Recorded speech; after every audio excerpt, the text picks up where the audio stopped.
నమస్తే సార్. నమస్తే. సార్, శరీరానికి రారాజు అంటేనే గట్ హెల్త్ అంటారు. అది గనక సరిగ్గా లేకపోతే డెఫినెట్‌గా అన్ని రోగాలకి దారి అక్కడి నుంచే అంటూ ఉంటారు. యాహ్! గట్ హెల్త్ డిస్టర్బ్ అయినప్పుడు మనం తీసుకోవాల్సిన మేజర్ యొక్క రోల్ అది దాన్ని ఏ విధంగా కాపాడుకోవాలంటారు? గట్ హెల్త్ అంటే ఇప్పుడు జనరల్‌గా గట్ అంటే మెయిన్‌గా డైజెస్టివ్ సిస్టమ్‌ని అంటాము. అండ్ పర్టిక్యులర్‌గా స్టమక్ అండ్ ఇంటెస్టైన్స్ రిలేటెడ్‌వి దీంట్లో వస్తాయి.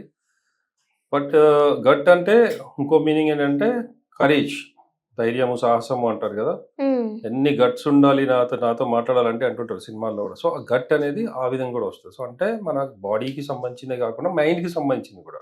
సో, హ్మ్. గట్ హెల్త్ అంటే ఓన్లీ డైజెషన్ సంబంధించిందే కాదు. సో, దానివల్ల మనకొచ్చే కాన్ఫిడెన్స్, దాని వల్ల మనకొచ్చే ఒక ఒక ధైర్యం. ఏ విధంగా సార్? అదే ఇప్పుడు మనకు డైజెషన్ బావుంది, పర్ఫెక్ట్‌గా ఉంది అంటే ఆటోమేటిక్‌గా ఎవరైనా కూడా హెల్తీగా ఎలా కాన్ఫిడెంట్ ఉంటారో, ఉంది. ఒక హెల్తీ ఉంటే ఒక కాన్ఫిడెన్స్ ఉంటుంది. సో, గట్ అనేది ఆ విధంగా 2 ఇన్ 1 మీనింగ్ రోల్ వచ్చేటట్లు దాన్ని పెట్టారు. ప్లే గట్ అనేది. చేస్తుంది. సో, అట్లా గట్ హెల్త్ అనేది అంత ఇంపార్టెంట్ మనకి. హ్మ్. సో, ఎందుకంటే మనం తీసుకునే ఆహారం ఏదైతే ఉంటుందో దాని ప్రకారమే మన హెల్త్ ఉంటుంది. మన హ్మ్. ఎనర్జీ గాని, మనకు ఉండే కెపాసిటీ, మనం వర్క్ చేసే కెపాసిటీ ఇవన్నీ కూడా గట్ అంటే ఇది ఎనర్జీ. హ్మ్. సో, దీనికి సంబంధించింది మనం ఏ విధంగా తింటే మంచిది, దేనివల్ల వస్తది గట్ హెల్త్ అనేది. సో, జనరల్‌గా ఏంటంటే బ్యాక్టీరియా మనకు డైజెషన్ పర్ఫెక్ట్ అవ్వడానికి వైరస్, బ్యాక్టీరియా ఏవైతే ఉంటాయో అంటే గుడ్ బ్యాక్టీరియా అంటాం. బాడీకి సపోర్ట్ చేసేది. సో, దానివల్ల మన డైజెషన్ బాగవుతది. సో, నౌఎడేస్ ఏంటి ఇప్పుడు ఔట్ సైడ్ ఫుడ్ తిన్నా, లేదంటే ఇప్పుడు చాలామంది చిన్న చిన్న ప్రాబ్లమ్స్‌కి యాంటీబయోటిక్స్ తీసుకోవడం, సమ్ కెమికల్స్ వాడుతుంటారు. టాబ్లెట్స్ అవి ఇవి. సో, ఈ పర్టిక్యులర్ యాంటీబయోటిక్స్ వలన ఈ బ్యాక్టీరియా అనేది తగ్గిపోతది. హ్మ్. సో, గట్ హెల్త్ అనేది దానివల్ల కూడా ఎఫెక్ట్ అవుతది. సో, డైజెషన్ తగ్గిపోతది దానివల్ల. అండ్ యాంటీబయాటిక్స్ తీసుకునే వల్ల ఈ గట్ హెల్త్ దెబ్బతిని మోషన్స్ లాగా లూజ్ మోషన్స్ కావచ్చు, కొంతమందిలో కాన్‌స్టిపేషన్ రావచ్చు. ఐబీఎస్ ఇవన్నీ ఉంటుంది చాలామందికి. ఐబీఎస్ అంటే ఇరిటబుల్ బవల్ సిండ్రోమ్. సో, ఈ గట్ హెల్త్ సరిగ్గా లేని వాళ్ళకి, ఔట్ సైడ్ ఫుడ్ తినే వాళ్ళకి ఏదంటే జనరల్‌గా ఫుడ్ తినంగానే వాళ్ళకి మోషన్‌కెళ్ళాలి, ఇంకా ఆ ఫీలింగ్ వస్తదనమాట. ఎళ్ళిపోవాలి బాత్రూమ్. హ్మ్. కొంతమందికేమో ఇమ్మీడియేట్‌గా అవుతది. కొంతమందికి 10, 15 మినిట్స్‌కి అవుతది. అట్లా. సో, దీనివల్ల ఏమవుతుంది, వాళ్ళు ఎక్కడైనా బయటికెళ్ళి బిజినెస్ పని మీద మార్కెటింగ్‌కి వెళ్ళాలన్నా, షాపింగ్‌కెళ్ళాలి, దేనికైనా కూడా వాళ్ళు ఇబ్బంది. తిని వెళ్ళాలంటే భయమేస్తది. వాళ్ళకేమవుతదో మళ్ళీ. సో, దాని గురించి వెయిట్ చేయాలి. సో, ఈ టైం వేస్ట్ అవుతది. సో, ఇవన్నీ గూడా ఈ గట్ హెల్త్ సరిగ్గా లేకపోతే ఏమవుతది, అన్నీ మన సోషల్ లైఫ్, ఫైనాన్షియల్‌గా గాని ఏవైనా గూడా ఎఫెక్ట్ అవుతది. హ్మ్. సో, అందుకనే ముందు నుంచి మనం ఏందంటే ఈ గట్ హెల్త్ కాపాడుకోవాలి మంచిగా. సో, దీనివల్ల మనకు కావాల్సిన ప్రోటీన్ గాని బాడీకి అంటే ఇది బాగుండాలి అంటే మెయిన్‌గా ఫైబర్. ఫైబరు, ప్రోటీను, ఎంజైమ్స్ ఇట్లాంటివి బాగా మెయింటైన్ చేయాలి. హ్మ్. అండ్ ఈ ఔట్ సైడ్ ఫుడ్స్ పర్టిక్యులర్‌గా కంటామినేటెడ్ ఫుడ్స్ ఉంటాయి అవి. మన ప్రిజర్వేటివ్స్ ఉన్నవి, ఏదో టిన్డ్ ఫుడ్స్ ఉంటాయో వీటన్నిటి వల్ల కూడా గట్ హెల్త్ అనేది పాడవుతుంది. హ్మ్. సో, ఇవి ఎక్కువ మనం హెల్తీగా ఉండాలి అంటే ఫ్రెష్ వెజిటబుల్స్, ఫ్రూట్స్ గానీ ఏవైతే ఉంటాయో అవి ఎక్కువ తీసుకోవాలి. అండ్ హైడ్రేటెడ్‌గా ఉండాలి. అంటే వాటర్ ఎక్కువ తాగాలి. లిక్విడ్స్ వల్ల ఏందంటే డైజెషన్ కూడా బాగుంటుంది. దాంట్లో కూడా మనం డ్యూరింగ్ లంచ్ తినేటప్పుడు ఎక్కువ తాగకూడదు.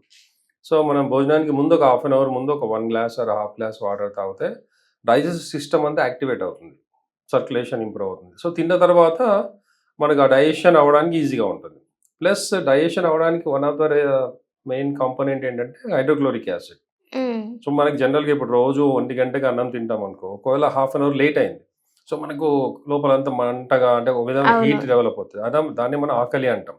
హ్మ్. యాక్చువల్లీ ఏంటంటే అక్కడ ఆ హైడ్రోక్లోరిక్ యాసిడ్ అనేది ఫార్మ్ అవుతది. దేనికి, మనకు తినేదాన్ని డైజెస్ట్ చేయడానికి. సో, మనం తినలేదు ఆ టైంలో. సో, అది ఆల్రెడీ ఫార్మ్ అయిందయితే దాని పని అది చేసుకుంటది, యాసిడ్ కాబట్టి. సో, దీనివల్ల ఏమవుతది, అది లో మన లైనింగ్ ఏదైతే మ్యూకస్ మెంబ్రేన్స్ ఉంటాయో వాటి మీద పనిచేసి ఈ ఎసిడిటీ గాని, గ్యాస్ట్రిక్ ప్రాబ్లమ్స్ ఇవన్నీ క్రియేట్ అవుతాయి. గట్ హెల్త్ పాడవుతుంటది. సో, టైమ్‌లీ ఫుడ్ అనేది చాలా ఇంపార్టెంట్. హ్మ్.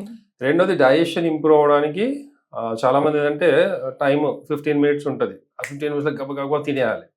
ఆ 15 మినిట్స్‌లో తినాలంటే ఏం చేస్తారు? నమిలేది ఏదో అలా అలా నమిలేస్తారు, మింగేస్తుంటారు. మళ్ళీ వాటర్ ప్రాపర్‌గా తాగకుండా నమలరు. చూయింగ్ అనేది ఆల్‌మోస్ట్ తగ్గిపోతది. సో, హ్మ్. నమలడం అనేది డైజెషన్‌కి, గట్ హెల్త్‌కి చాలా ఇంపార్టెంట్. సో, మంచిగా నమలాలండి. మెత్తగా దాన్ని బాగా నమలడం వల్ల డైజెషన్ బాగుంటుంది. టీత్ యాక్టివేట్ అవుతే గమ్స్ గూడా మీకు బావుంటాయి.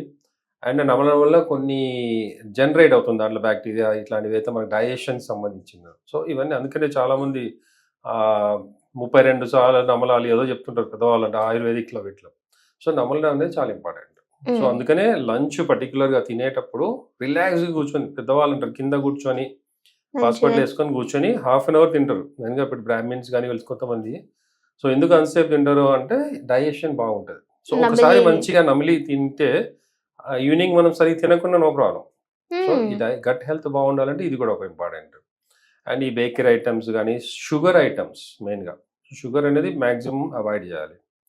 ఆయిల్ కానీ sugar, out side foods, so ఇవి అవాయిడ్ చేయాలి. అండ్ డైజెషన్ ఇంప్రూవ్ అవడానికి ఇంకోటి sleep. Night at least 6 to 7 hours sleep అనేది ఇంపార్టెంట్. నిద్రలో చాలా మటుకు మనకు డైజెషన్ అవుతుంది, ప్లస్ బాడీకి కావాల్సిన ఎనర్జీ, రెస్ట్ కూడా. బ్రెయిన్ కూడా మనకి 24 hours మనం మేల్కుంటే పని చేసినా చేయకుండా బ్రెయిన్ అనేది పనిచేస్తూ ఉంటుంది, బాడీ పని చేయకుండా కూడా. సో బ్రెయిన్కి రెస్ట్ అనేది ఎప్పుడు ఉంటుంది? మెయిన్గా స్లీప్. నైట్ మంచి స్లీప్, సౌండ్ స్లీప్ అంటాం, అంటే అసలు ఏం గుర్తుండదు. సో ఈ రెస్ట్ అనేది ఏదైతే ఉందో స్లీప్ 6 to 7 hours. మామూలుగా 7 to 8 అంటారు, అదైతే జనరల్గా కష్టం. 6 hours అయినా సౌండ్ స్లీప్ ఉంటే డైజెషన్కి మంచిది, గట్ హెల్త్కి మంచిది, అన్ని విధాలుగా బాగుంటుంది. సో ఇది మెయింటైన్ చేయాలి. టైమ్లీ ఫుడ్ మెయింటైన్ చేయాలి, స్లీప్ మెయింటైన్ చేయాలి. అండ్ కొన్ని టైప్ ఆఫ్ స్ట్రెస్ వల్ల కూడా ఏంటి, చాలా మంది ఇప్పుడు మా దగ్గర వస్తుంటారు ఎసిడిటీ పేషెంట్స్, లేకపోతే గ్యాస్ట్రిక్ ప్రాబ్లమ్స్ ఉన్న వాళ్ళు. ఏదైనా ఎక్కువ స్ట్రెస్ ఉంది అంటే గ్యాస్ట్రిక్ ప్రాబ్లం ఎక్కువ అవుతుంది. అండ్ ఇప్పుడు కొంతమంది ఏదైనా భయం, టెన్షన్, ఇప్పుడు సపోజ్ ఏదైనా జర్నీ ఉంది మనకి, సపోజ్ 11 o'clock ఫ్లైట్ ఉంది, లేదంటే ట్రైన్ ఉంది, ఇంకా 9 o'clock నుంచి కొంతమందికి కడుపులో ఒక విధమైన అనీజీగా ఉండడం, వెళ్ళే ముందు మళ్ళీ బాత్రూమ్కి వెళ్ళేసి రావడం, మళ్ళీ అక్కడికి అట్లా. సో టెన్షన్ వల్ల మోషన్స్ అవ్వడం. సో అందుకని స్ట్రెస్ అనేది, ఈ టెన్షన్, దిగులు ఏదైతే ఉంటుందో అది కూడా మ్యాక్సిమం కంట్రోల్ చేసుకోవాలి. సో ఇవన్నీ కూడా ఈ గట్ హెల్త్ మీద పనిచేస్తాయి. సో డైజెషన్ అంటే మనకి తీసుకునే ఫుడ్డే కాకుండా food, activities, sleep, water intake కూడా. మనకు వాటర్ బాగా తిన్న తర్వాత కూడా ఒక హాఫ్ అన్ అవర్ గ్యాప్ ఇచ్చి, హాఫ్ అన్ అవర్లో ఈ యాసిడ్ ఏదైతే ఉంటుందో ఈ మన ఫుడ్ మీద పనిచేసి డైజెషన్ క్రియేట్ అవుతుంది. సో హాఫ్ అన్ అవర్ తర్వాతనే వాటర్ తాగాలి, లేదంటే ముందు తాగితే డైల్యూట్ అయిపోతుంది. సో డైజెషన్ స్లో అవుతుంది. సో తర్వాత బాగా తాగుతుండాలి. మామూలుగానే మంచి బాడీని హైడ్రేట్గా ఉంచుకోవాలి. ఇప్పుడు ఇంకా సమ్మర్ కదా, సో కొద్దిగా ఎక్కువ తాగాలి. అంటే ఇప్పుడు చాలా మంది ఎక్కువ అంటేనే మార్నింగ్ లేవగానే ఒక 2 liters తాగి అట్లా చేస్తుంటారు, అది కూడా రాంగ్. మార్నింగ్ లేచినప్పుడు ఒక గ్లాస్, 1 glass, మ్యాక్సిమం 2 glasses అలవాటు ఉంటే, లేదంటే 1 glass వాటర్ తాగాలి. ఏదైనా ఫుడ్ తినే ముందు హాఫ్ అన్ అవర్, తిన్న తర్వాత హాఫ్ అన్ అవర్కి వాటర్ తాగాలి. ఇన్ బిట్వీన్ 1 hourకి ఒకసారి ఒక గ్లాస్. ఓవరాల్గా ఈ సమ్మర్లో 3 to 4 liters తాగాలి. అది మనకు గట్ హెల్త్ని కానీ టోటల్ బాడీని హైడ్రేటెడ్గా ఉంచుతుంది. బాడీ ఎప్పుడైతే హైడ్రేటెడ్గా ఉంటుందో మైండ్ కూడా పనిచేస్తుంది. డిహైడ్రేషన్ ఉన్న వాళ్ళకి కన్ఫ్యూజన్ ఉంటుంది, ఆక్సిజన్ లెవెల్స్ కూడా తగ్గిపోతాయి. సో వాళ్ళు ఏం చేస్తున్నాం, ఏం చేయాలి అనేది మైండ్ కూడా సరిగ్గా పనిచేయదు. సో ఇవన్నిటికీ కూడా గట్ హెల్త్ అనేది చాలా ఇంపార్టెంట్. ఇవన్నీ పాటిస్తే రిఫ్రెషింగ్ గా ఉంటుంది, యాక్టివ్ గా ఉంటుంది. Thank you so much sir, మంచి ఇన్ఫర్మేషన్. నమస్తే.